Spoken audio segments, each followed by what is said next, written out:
বিসমিল্লাহির রহমানির রহিম। আজকে আমরা হরফ পরিচিতি হয়ে নেব হরফগুলোর সাথে।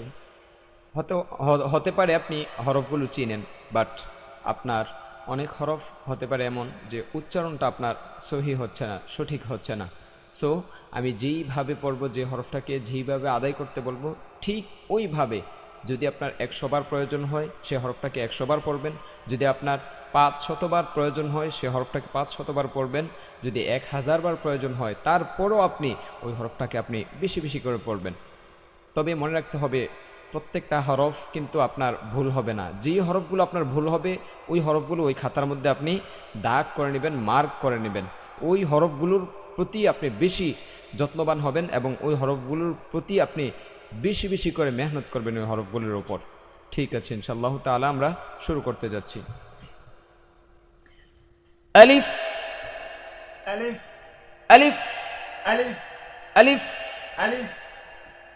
এটাকে পড়তে হবে হচ্ছে দাঁতের দুইটা মাড়ি থাকে, নিচের অংশ এবং ওপরের অংশ। ওপরের অংশ সামনের ওপরের দুই দাঁতের আগা নিচের ঠোঁটের পেটের সাথে লাগবে, অর্থাৎ নিচের ঠোঁটটাকে একটু ভিতরের দিকে নিয়ে যাবেন হাতে ধরে। আয়না সাথে একটা রাখবেন, আয়নাটা দিয়ে দেখবেন আপনার এই দাঁতের আগা আপনার ঠোঁটে লেগেছে কিনা।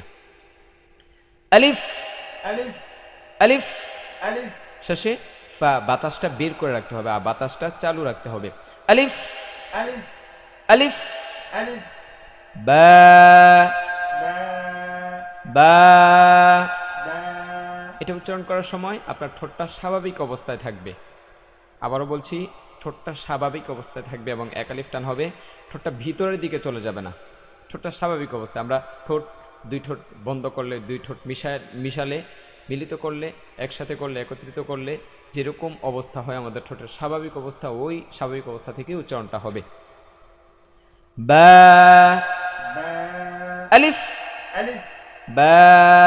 বা পরবর্তীতে যাচ্ছি আমরা তা তা তা তা তা। তা। এটা মাখরাজ হচ্ছে জিহ্বার আগা সামনের ওপরের দুই দাঁতের গোড়ায় লাগিয়ে, জিহ্বার আগা দাঁতের গোড়া। হ্যাঁ, তা।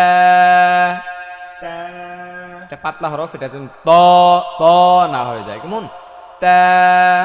তা বাংলা ভাষী যারা আছেন, তা ত আকার তা বাংলায় আমরা সহজ নিব, চাপ নিব না কোনো, একেবারেই সহজ এটা ভাই।